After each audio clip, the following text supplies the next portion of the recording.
So, Shanquella's mother and father spoke with Nightline and did an interview to go over more of what happened in the days after Shanquella lost her life. Shanquella's mother tells how the friends reacted at the house and what keeps her going, especially around the holidays. Also, her father, as tears flow down his face, he expresses that he will not stop until justice is served. So, here's the interview. Kindness, the loving person that she was. It's all I got is our memories and this photo, my child. Those memories. It's certain pictures make you cry. These portraits. Good memories. Are what Shanquella Robinson's parents hold close to their heart. She's on my mind the first thing. I wake up in the morning, the first thing, thought is in my mind is her, Shanquella. She was a beautiful person on the outside, and she was a very beautiful person in the inside. She just had a beautiful spirit. Shanquella's life and legacy now shaped by her final moments. A brutal beating shared on social media, a vicious death while on vacation with friends. The growing mystery surrounding the death of an American tourist. Just one day into that vacation, she turned up dead. The FBI has now opened an investigation. I'm raising awareness for Shanquella Robinson. A horrifying story gripping the country. Cries for justice spreading online. Shanquella needs justice. And now Mexican authorities charging an unnamed U.S. citizen with murder, one of Shanquella's acquaintances.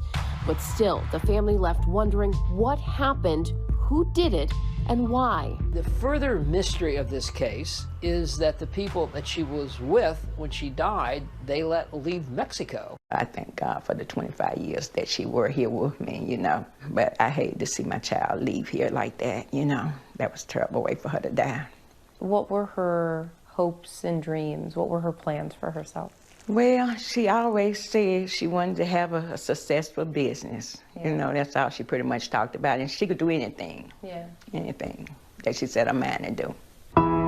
That drive fulfilling her other passion, travel. Miami, Vegas, Jamaica. And in October, she was heading to San Jose del Cabo, Mexico, a seaside escape with 6 others. She was very excited about it. She called me and I said, well, okay, enjoy yourself. And I'll call you by the time I think you've gotten there. That Friday evening, she seemed very excited about the trip, you know. And she said she was getting ready to eat some tacos. They had a chef there. And I said, okay, love you. I will talk to you tomorrow. Enjoy yourself. And I never spoke with my child again. Not even 24 hours after her daughter landed in paradise, Salamandra says she got a worrying call from one of the friends who told her Shanquella wasn't feeling well. And I said, well, what's wrong with her? And he said, alcohol poisoning. I didn't know what alcohol poisoning was, you know. But he said, the doctor is on the way. And I said, well, how you know alcohol poisoning if the doctor haven't arrived yet? According to the police report, the doctor recommended that Shanquella be taken to the hospital, but the friends allegedly refused. And I said, well, why you can't take her to the hospital? You know, take her to the hospital. And he said, well, they say you have to have cash money. I said, well, she has insurance. And he said, well, she need about $5,000 to be seen in the emergency room. Soon after, another series of calls. Salamandra was told an ambulance had arrived, but it was too late. They said that she was responsible and the ambulance was trying to resuscitate her. He said he was sorry that Shanquella had passed. He said it just like that? Just like that. He wasn't even emotionally upset or nothing about it. And I say, well, you know, it was nothing I could do. It's just my heart just crumbled, you know, because I couldn't even get to my child. She's 2,000 miles away. Local Mexican authorities later releasing the police report stating the cause of death as cardiac arrest. Salamandra says days later, the friends returned to the States after their vacation.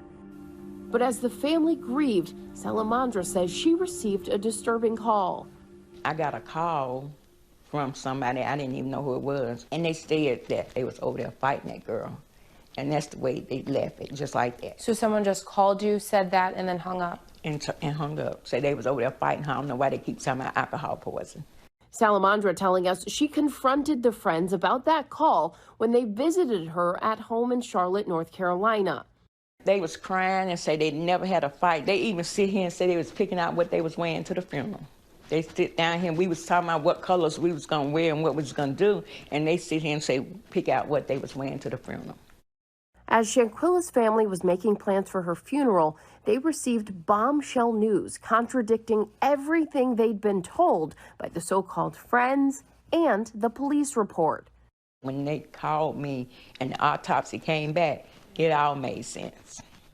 According to the death certificate from Mexico, the 25-year-old died from a severe spinal cord injury and atlas luxation, a dislocated neck. There was no mention of alcohol or cardiac arrest, and the approximate time of death was at 3 p.m., just 15 minutes after the injuries. What went through your mind when you heard that? Oh, I just couldn't believe it. You know, we just got sick on the stomach.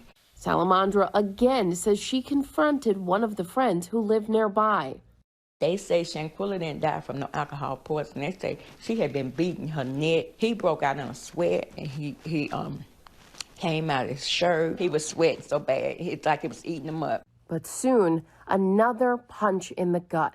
Graphic cell phone footage leaked online appearing to show Shanquella naked, physically assaulted by another woman, while others appeared to watch on, even encourage it. Quilla, can you at least fight back?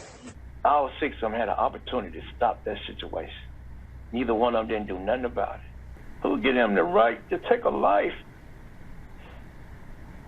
He didn't give her no kind of care, no help.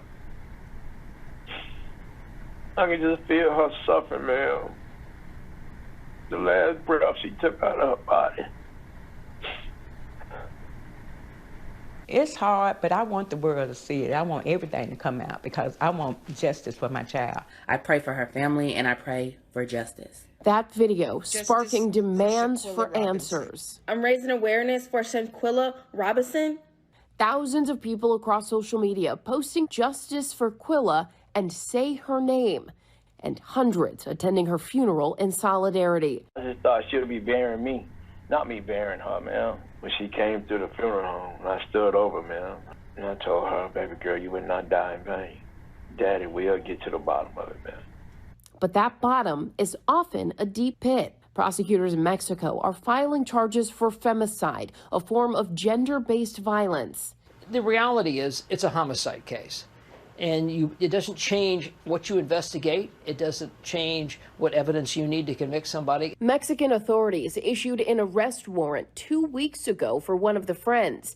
The prosecutor in Mexico speaking to local news. Responsable de estos hechos a una amiga de ella, que es la agresora en este caso de la agresión directa. Porque realmente no fue riña, es una agresión directa que realizó. But officials aren't releasing any names and no known arrests have been made. Investigators now seeking to extradite the person of interest to face charges in Mexico, which could take a long time. The Mexican warrant is worthless here. No sworn officer or agent has the authority to arrest anybody on a warrant from another country. So it has to be vetted through probable cause and information that the Mexican authorities provide to convert it to a U.S. warrant strictly for the purpose of arresting a person. ABC News has reached out to the so-called friends who were reportedly in Mexico with Shanquella. They haven't responded to our request for comment. The FBI's Charlotte field office is also investigating the case. What for you does justice look like for Shanquella? For them to go back to Mexico and do their 20, 30, 40 years, whatever they give them. And they need to pay for what they did to her. Next month, Shanquella would have been celebrating her 26th birthday. The holidays now especially tough for her family. How do you want your daughter to be remembered? As the person that she was loving, loved people, loved traveling.